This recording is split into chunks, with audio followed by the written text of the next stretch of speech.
Sluts and sluts.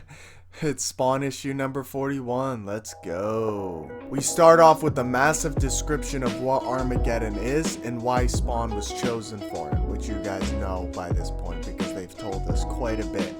And the only way he wouldn't be able to lead this army is if he didn't survive this madness.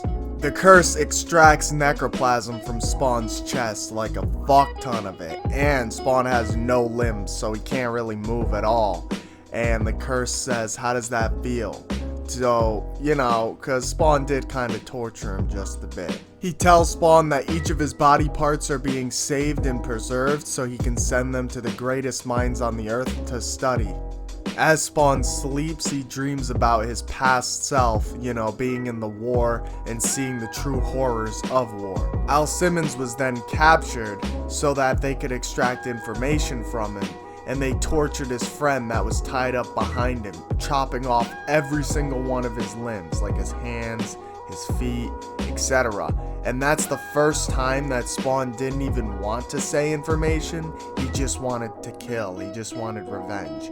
Then, as they were about to torture him, a soldier named Saigon saved Al Simmons, and then they learned how to kill together. The Violator is in Jason Wynn's office being naked and eating shit, so yeah, he's kinda weird. Jason Wynn says I should kill you right now, but the Violator says, you know I've been helping you more than you've even been helping me.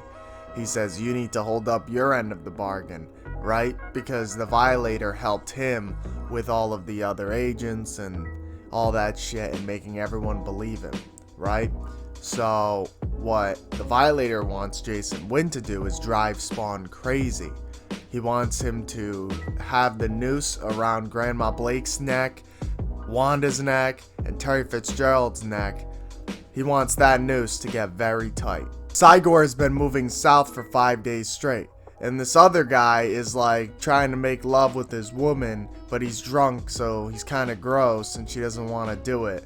But from the outside, it can look like he's trying to rape her.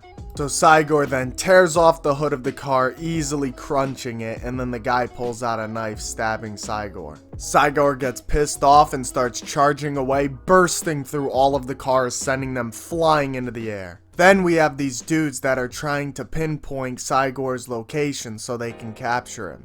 As Spawn's on this table, he decides to cut off his own hand so he can control it Evil Dead style. He tries to punch the glass that's containing his soup, but it does nothing. The curse then returns and his minion grabs the hand, preserving it. Since his hand punched the glass, it created a tiny little crack in it, and that's all the symbiote needed to burst out and wreak havoc. The costume tries to merge with Al Simmons again so that it can get its nourishment, and it cuts the curse in half. Now obviously Spawn doesn't have limbs, but his suit can create limbs for him. The curse tells him it's not over, then he pulls out a bomb, exploding the entire building. And that wraps up Spawn issue number 41. Like the video if you enjoyed the video. If you didn't enjoy the video, well, you do lick a lot of asshole, alright? I'll see you guys in the next one. Bye.